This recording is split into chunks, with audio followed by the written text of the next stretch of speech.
une fois dans une vieille prairie une petite grange où habitait un vieux monsieur et un chien. Le chien s'appelait Ursule et le vieux monsieur Régis. Ursule était un jeune paysan qui a été métamorphosé par une bonne fée Léa. Mais il le parle toujours. Tout près de chez lui habitait un ogre. L'ogre habitait avec ses 5 filles et son épouse. Un jour, Ursule et Régis partent se promener dans la forêt. Après des heures et des heures de promenade, il commença à faire nuit et Ursule, un peu peurée, s'exclama. « Régis, il faudrait rentrer à la maison, sinon nous perdions dans la forêt. »« Oui, tu as raison, mon petit, » répond Régis. Alors, ils rentrent tous les deux, mais sans remarquer que l'ogre les suivait. Il s'était métamorphosé en rocher. Régis, après quelques mètres, décida de s'asseoir sur le rocher. Alors l'ogre reprit forme humaine et s'écria « Que faites-vous dans ma forêt ?»« Excusez-moi, nous, monsieur l'ogre, » répondit Régis qui avait peur. Alors l'ogre décida de prendre Ursule dans sa main et le rangea dans sa poche. Le vieux monsieur rentra chez lui avec de la tristesse et de la peur. Pendant que l'ogre arriva dans son palais de cristal et cria « Sarah, Inès, Mathilde, Rose, Laura, venez voir, j'ai une surprise pour vous. » Alors les filles coururent dans les escaliers, dans toute la maison jusqu'au salon. « Qu'est-ce qu'il y a, papa ?» répond Rose. « C'est quoi ?» cria Sarah. « Taisez-vous, sinon on ne le saura pas » cria l'aîné. Alors le père de cette famille décida de montrer la surprise et il sort de sa poche Ursule et le montra aux filles. « On l'appelle comment ?» demanda Rose. « Nous ne donnons pas de nom à notre nourriture » répondit l'ogre furieux.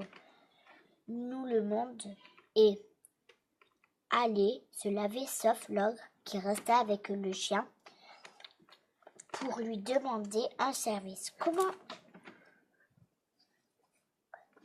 Comment tu t'appelles ?»« Qui, moi ?» répondit bêtement Ursule. « Ben oui, toi, » répondra l'ogre en ricanant. « Ursule, » répond le chien. « Ursule, tu me fabriqueras 5 chambres, une pour chacune de mes filles. » ordonna l'ogre. « Oui, monsieur, » répondit Ursule. Déjà un an passé et Ursule a déjà fait 2 chambres, celle de Rose et celle de Laura. Un jour, il décida d'explorer dans la chambre de l'ogre. Il voit les bottes de Salut, alors il décide de les prendre. Il les enfile et saute par la fenêtre. L'ogre, après avoir mangé 2 agneaux, un cochon et une dinde, décida d'en aller se reposer. Donc il arriva dans la chambre et aperçut le chien avec ses bottes. Alors le chien saute, mais l'ogre décida de le pourchasser.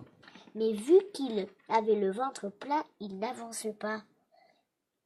Ursule est déjà dans la grange cachée sous une botte de foin. L'ogre arrive dans la grange énervé en criant « Où te caches, petit garnement? Je sais que tu es là. » Après avoir retourné à la maison, il s'attaque au bois de foin. Prend une fourche qui était par terre, retourna la première botte, la deuxième, la troisième et la quatrième, là où Ursule était cachée. Il le sorta de sa cachette, le jeta par terre. Il sort de sa poche le poignard que son père lui avait offert avant sa mort.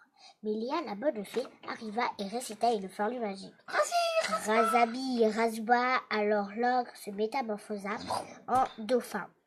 Il devient noir et son dos se courbe, sa bouche d'élargit, ses narines dévassent, sa peau de durcit, se couvre d'écailles, ses mains rétrécissent et se transforment en nageoire. Ce n'est plus un ogre, mais un dauphin. Alors Ursule et Régis remercient Léa de les avoir sauvés. Ils partent tous les deux au château pour donner les bottes de Saint-Lieu. Quand ils arrivèrent, le roi leur fut donné une récompense pour avoir tué l'ogre, et il leur laisse les bottes de Saint-Lieu. Voilà, ils rentrent tous les deux chez eux, très fiers d'avoir tué l'ogre. Alors Ursule n'est pas appelée Ursule, mais le chien beauté. Abonnez-vous à notre chaîne.